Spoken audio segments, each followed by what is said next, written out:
Hello, you fabulous interior design professionals. Welcome to Business of Design. If you're watching on YouTube, you see that I am ready for my workout. And you see that Cheryl's looking really glamorous this morning. How are you, Cheryl? I'm good. How are you? It's afternoon where you are, right? Like what It time is it? is. Yeah, It's it's afternoon. weird. It's an adjustment when we're not in the same time zone. It is, but that's about to end because we have planned the trip home. It's hilarious because if I'm in Toronto, I say I'm going home to Santa Monica. When I'm in Santa Monica, I say I'm going home to Toronto. They Yeah. both feel like home. It's super weird, but we're hitting the road in a week. And that means goodbye to my life in LA, which is it always makes me so sad. I have to say goodbye to Raleigh. I have to say goodbye to my granddogs. And even more importantly, this year I have to say goodbye to my tap class, which I'm crushed. Yeah, you've been doing that a I'm, lot, right? I have been doing it a ton, but hopefully I'll be able to keep it up on Zoom, which will be great. But I get to say hello to life in Toronto, and I get to see my son. I get to see Cheryl. I get to see, beautiful, beautiful Canada. So it's all good. But this is a transition time, not just for me personally, but it feels like it's a transition time for the people in our world, our tribe of interior design professionals. And Cheryl, I wanted to interview you because so often I don't even know what kind of conversations you're having with members, and you have your finger on the pulse of what's actually happening in real time for members. So I thought I would just let's do a check-in. What are people saying these days? What are our members up to? What are they saying? Yeah, well, it's actually, I mean, we've been talking about this so much on the podcast with all different guests, no matter, what their expertise is that when things slow down, it's a great time to work on your business. And it really does seem like designers are taking that to heart. I'm doing more. I mean, So if you're, wait, so can I my assumption is that it is slower because I'm slow. yeah. But maybe it's not slow for everybody. Why do you say why is that an assumption now that it's slower for people? So what I'm hearing from designers based on the questions that I'm receiving is that their questions are based on two things. What can they do on current projects to grow them at different stages of the project? Good ways to phase it out or add to it, approach it to get more work Oh, towards the end. So they really want to make the most of the work that they're doing right now. They they do want have to projects extend and still on the go. expand. They want to But the extend and concern is expand. that the pipeline is maybe not as full as it Right. is. They've got maybe a couple smaller projects when they're used to having a couple of bigger ones. So Okay. it's not that they feel like things are slowing down, not necessarily slow in the moment. Okay, thank you. That's a really important distinction because we currently have work. But what's Yeah. different for me, and the number one way that I know something is coming is consultations slow down. When I don't have consultations happening, when I don't have Yeah. a lot of requests for consultations, something's changed. Because that is my client pipeline. Without a consultation, I don't Right. have a project. And that's Yeah. what I noticed.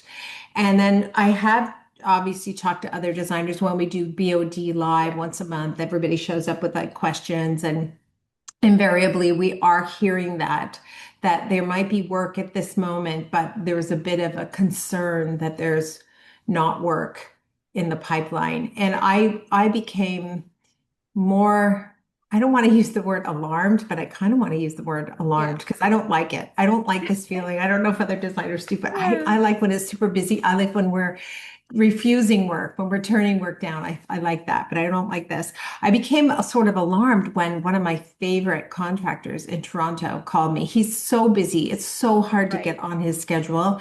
And he called me and said, "Did I have any work coming up for him?"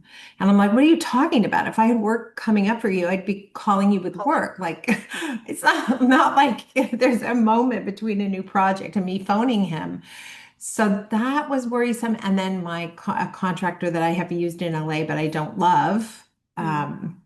he phoned me looking for work. And I thought that was alarming because he knows I actually don't love him.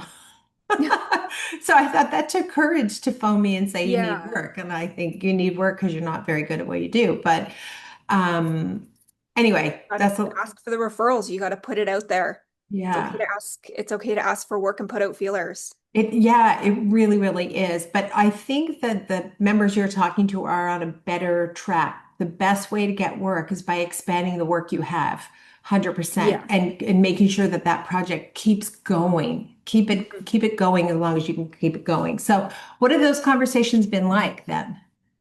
Yeah, so on that side of it, one of the things that just it keeps surprising me because some of these members are ones that do attend BOD live and reach out to me.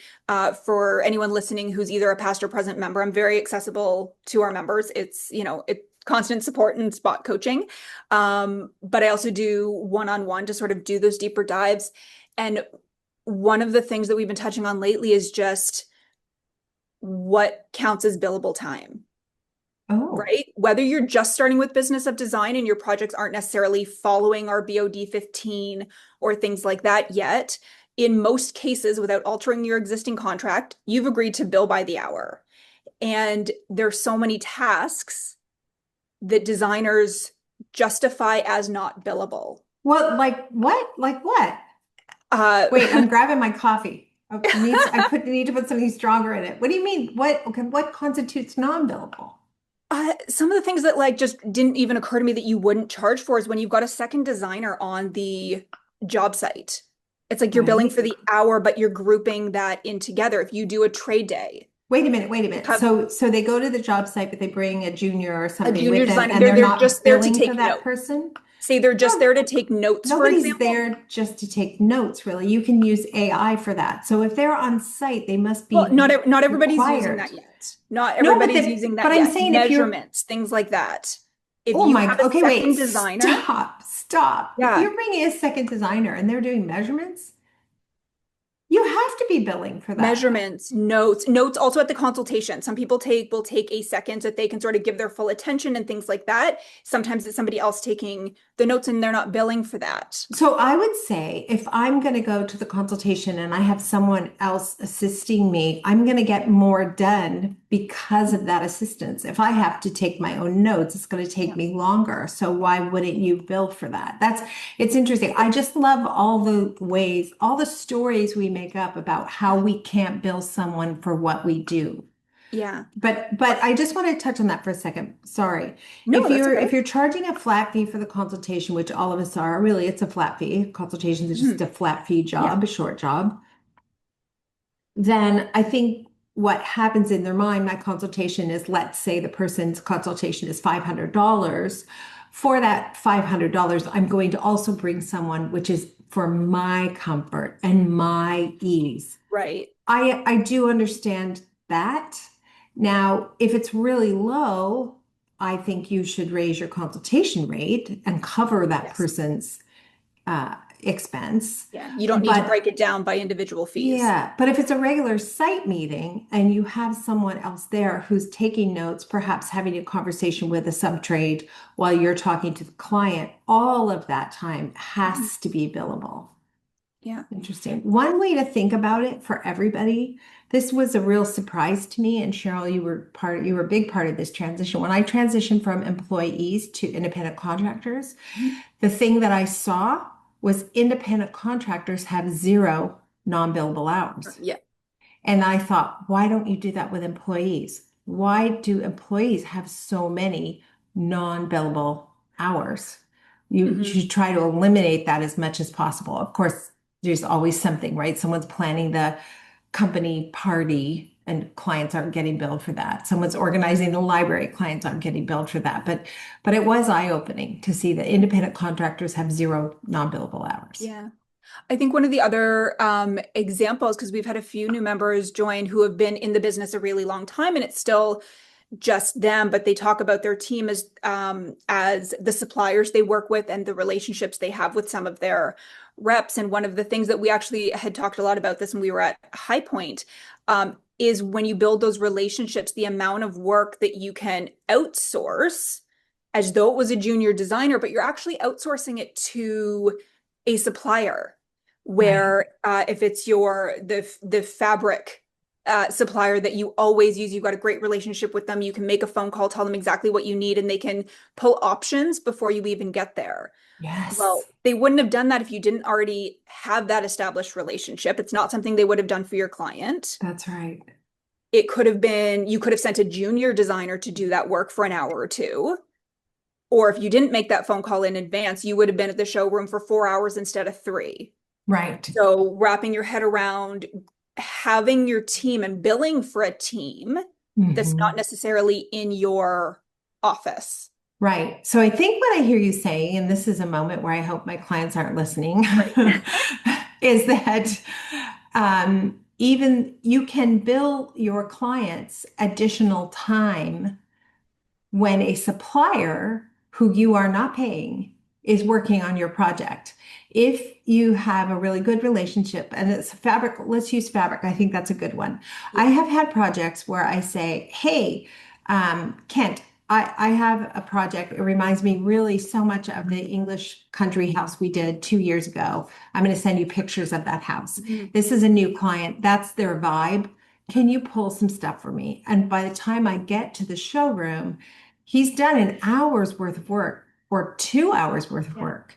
And I just have to go through and fine tune and edit and saves me a huge amount of time. And I'm at a higher hourly rate. Yeah. But he's done important work that could be billed out at a lesser rate. Yeah. And I think you've used that example for appliances as well, that the appliance Oh, company that you use does this like beautiful yeah. package and it's a fraction of the time that you didn't have to do. Yeah, and we are sort of standard bill an hour for sourcing appliances when all I do is send an email. Like Yeah. literally, I send an email Yeah. an hour or 2 hours, depending on the size of the house, right? Same thing with bath fixtures. And for years, I had a lighting company, a lighting source, and they would pull all of my lighting. I mean, that would be 3, 4 hours That's worth of huge. work. It Yeah. was huge. And all I had to do was come in and tweak and edit, and boom, boom, in half an hour, I have lights for the entire home.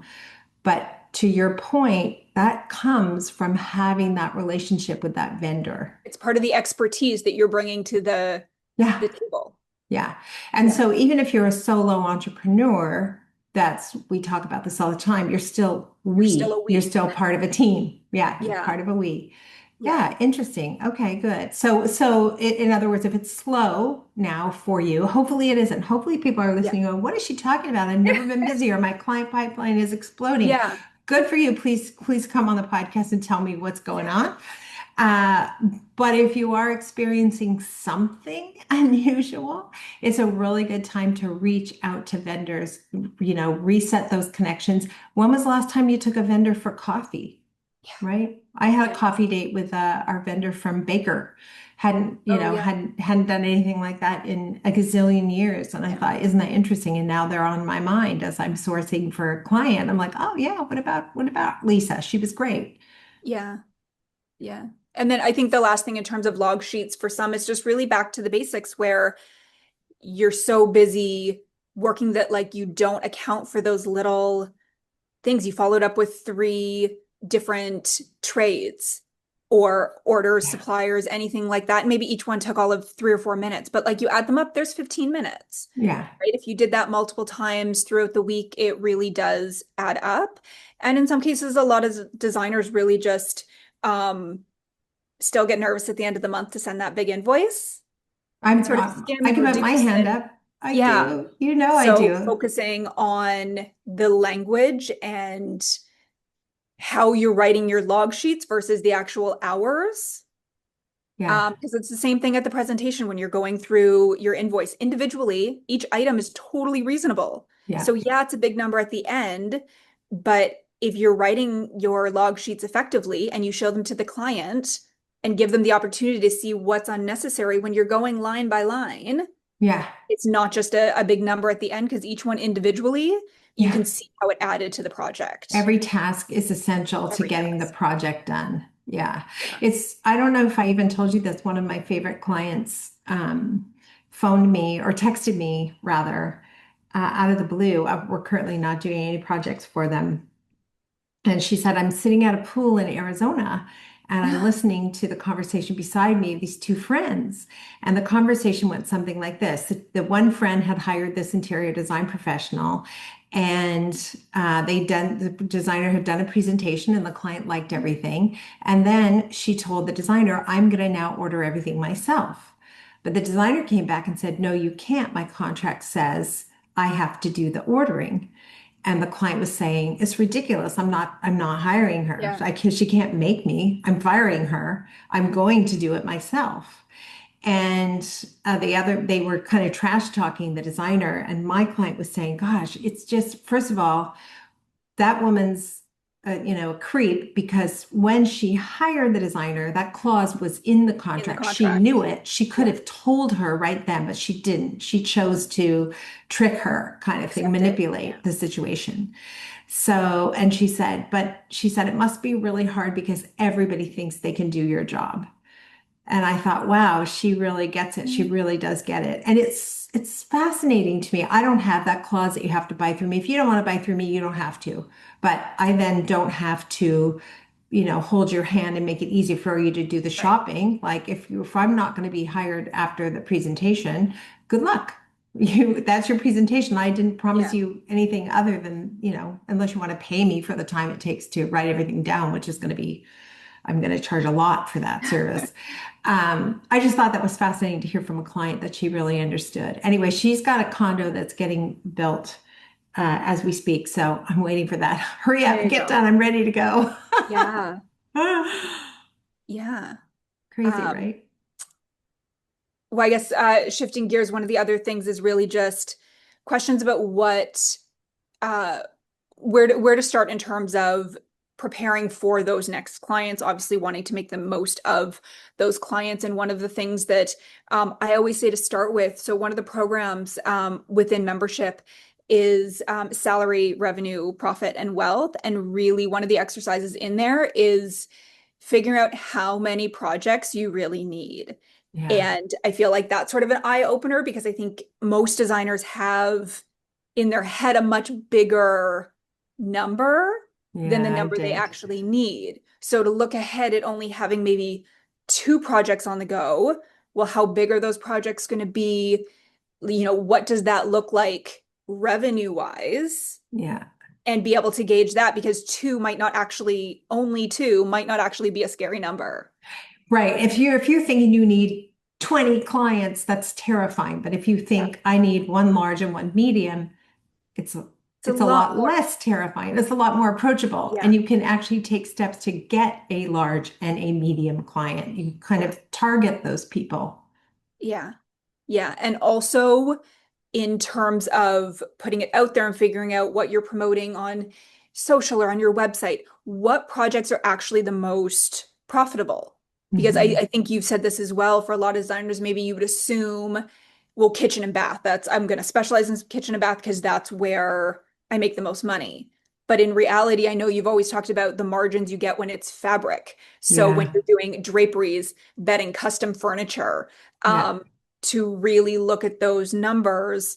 And that, one of the things that we look at with a lot of designers is project profitability, but also categories of product and services within each of your Yeah. products or projects rather, and where you actually make the most margins. Yeah. And those are things, if you are a little slower, you can finally take time to assess where you're Analyze. at Yeah. in those categories. Yeah, I was surprised to learn that we make a lot more money on living rooms than we do on kitchens. I Mhm. wouldn't have expected that because kitchens are so vitally important.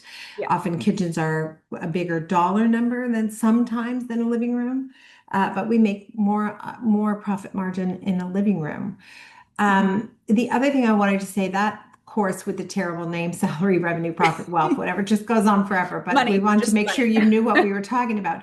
In that course, where you decide how many projects you need, I also talk about how do you bump a small project into a medium project? How do you bump a medium project into a large project? So back to your very first question, if you're working with current clients, how can you get them to spend more? I mean, Yeah. people are afraid to say something like that. It sounds so, oh, that's terrible. Yeah. No, it isn't. You want to stay in business and you're helping them. So how can you get them, how can you upsell? That's part of that course as well. Yeah.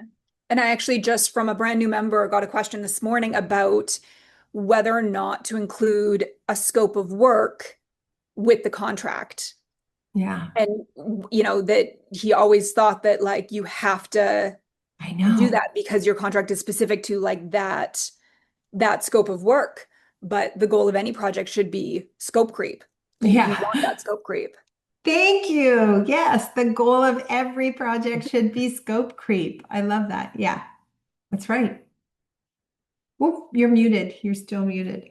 If you don't have scope creep, usually that means the Yeah. project probably not going that great. Yeah. But it's like Sometimes it can project be. growth. It just needs a better name. Just It needs a better name. does. I Yeah. really object to that term because scope creep is just you not sticking to boundaries. It's Yeah. you not following the rules of billing clients when they Yeah. want you to do something extra. And you have touch points throughout the project. You're not doing Yeah, tasks that the client is not approving along the way. right. But as you move from the consultation with your initial scope of work, it Yeah. could get added on to at trade day. And even, and then at the presentation, they're making the final decision what they want to move forward with. Yeah. I mean, it happens at any point. I've had it right at trade day, as you said. The project gets bigger because they see like, oh, wow, you've got all these people here. We should probably just go ahead with the powder room and the laundry Yeah. room at the same time. And I've had it like almost done. Okay, now that you're almost done and I can see you guys are Yeah. amazing, I do want to go forward with the renovation to the bathhouse or whatever it is. Yeah, yeah. Interesting. The bottom line is it's really scary to have slow time in your business. In fact, I think the podcast where we talked about this was with your sister, Christine, who's an actor. Yeah. I think we talked about how an actor gets this big role and they get a big fat paycheck and life is good and they're feeling great and she's on the cover of And a then it's magazine down. and then it's like crickets and you're just Yeah. terrified. Like, when is the next role coming? Yeah. And what do you do with that time? Because you're going to have to get through that time. So are you going to use it productively? Are you going to use it healthfully? Are you going to use it unhealthfully? And working on your business is a really, really good thing to do during these times. Cheryl and I always laugh because the biggest excuse when everybody's busy is, I don't have time for membership because I'm so busy. Yeah. The minute it's slow, they go, I can't do membership because I have no money coming in. It's like, okay, come on. You're not serious about growth. Yeah, you know what? I actually had a conversation with a longtime member who, and I get, so we have members for like 3 and 4 years, and every once in a while I will get like a, it's not you, it's me email, like I'm getting broken up with. Like it's not just like, oh, it's QuickBooks or Netflix where I'm just gonna like hit Yeah, cancel. Like I get personal phone calls and stuff from longtime it's so members because they feel sweet. bad, like it's like they're breaking up with us. But and they were gonna pause their membership for a little bit because they were onboarding. They had just like they decided to hire, they're finally going to grow and they're onboarding and they were taking a break because they needed to dedicate time to onboarding their staff. And we were talking about some of the tasks that they wanted to delegate. And I'm like, other members literally keep their membership year over year as their onboarding process. Yeah, yeah, I thought that's a Like bad the time first to stop month, your membership. new team members are watching Yeah, videos, so you're not paying them and not having your own billable time by sitting there one-on-one training them. They can yeah, learn how to do a worksheet. If they're going to be part of your trade day, they can watch just the trade day video. If you yeah. hire them 2 weeks before a trade day, they can literally manage that process and be part of that process effectively. So true. It's You a know, really good it training program. it is. It helps you delegate without losing billable time of your own to do the one-on-one training. And the hilarious thing is, this has happened so many times Yeah. where the new employee says something to the owner of the company, and the owner goes, what? We don't do it that way. And they go, yeah, come and watch the video. Yeah, you And do. they're like, oh, no wonder we're going to start doing it. Like that new employee teaches the owner something that they had Yeah. forgotten when they watched the video. So it's hilarious how that can happen. Yeah. And I mean, there's a lot of things, but like the design selections and things like that, that like you do need to get a feel and have conversations and physically be out and looking at things together. But things like the paperwork, Ah, placing the orders? How do you do a worksheet? How do you delegate that? How do gosh. you create a schedule for trade day? Those are the kind of things Yeah, that like even as onboarding clients, how you interview a potential client, what's an ideal client, what happens at the consultation, how you upsell, what are profit margins, like it's yeah, all baked in there. How you do yeah, the styling, everything. And it's a good idea before that new employee participates in a live event with a real client to rewatch the course that applies. yeah, Even the presentation, the order of things and how you pack the bag and the yeah, checklist you use when you're at the presentation to make sure you've got it all.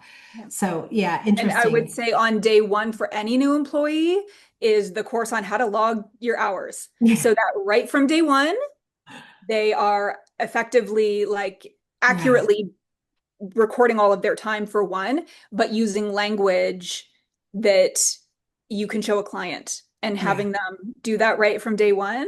yeah. Absolutely. It's certainly a faster way to get somebody onboarded, Yeah. and it's a faster way to figure out if you've hired the right person too. Mm. Because if they're not getting it after watching the videos, which are, so many people have watched the videos and given us feedback, and they have been tweaked to the point that we know people understand Mhm. what's being taught. If they're not getting it, something may be wrong. Yeah. Something And may I be mean, off. if you're the face of your company and a new designer who has maybe been like following you and is impressed with your design, they follow you on Instagram stuff, it can be intimidating to like sit down with the owner of the company Yeah.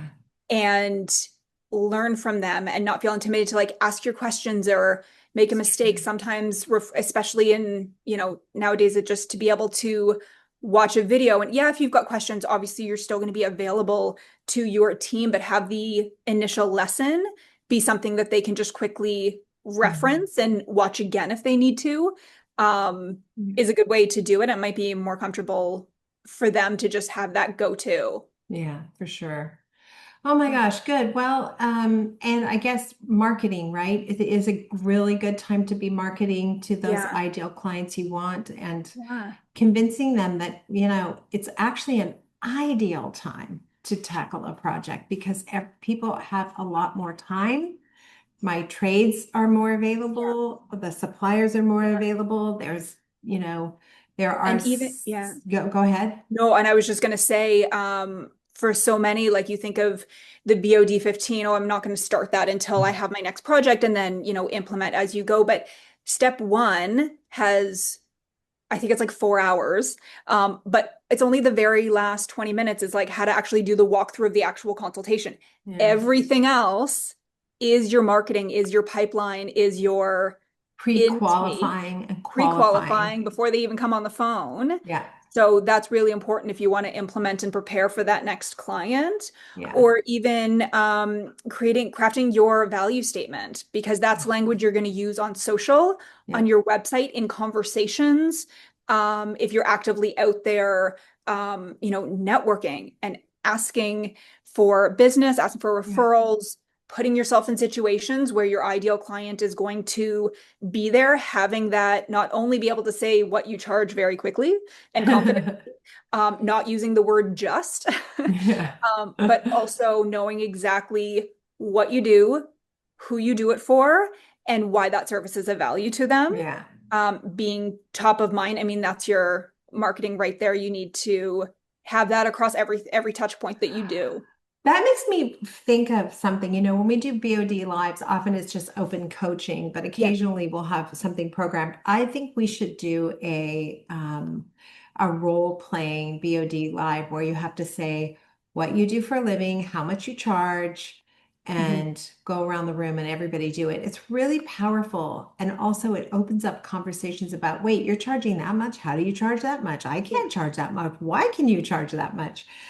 That would be a good BOD live. We Yeah. should probably do some announcements and say we're going to do some role playing.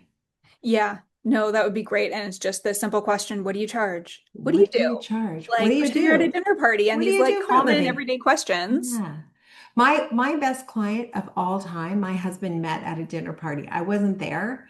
My Yeah. husband is in sales, as you know, Yeah. he's in lumber, but they talked about they just moved in and he just went into like, oh, you should hire my wife. She's amazing. People love her. He said to them things that I would not have been able Never to say say, yeah. but they have turned out to be Yeah. like maybe my all-time favorite clients. So I need to send my husband out to dinner parties alone without me more often. Yeah. Well, that's another reason to have somebody else answer your phone. They're going to say stuff about you that you would never say about yourself. That's right. That's right. Yeah. Cheryl, thank you so much. This was amazing. We should do this more often. We should. Any I get chance? questions all the time. So if you All right, are a well, member, please yeah. know that I'm accessible. Send me your questions. And with, you know what, any kind of membership or things like that that you do, customer service is always part of it, right? I have that Yeah. conversation a lot, even just with like different programs. There's a million different like project management software programs and things like that. And they all sort of offer the same thing. So make sure that what you're paying for is support. If you have questions, ask, because it's how you use it and what you do with the information provided to you that makes Yeah. all the difference. So if you're a member, think about becoming a member, reach out, ask your questions.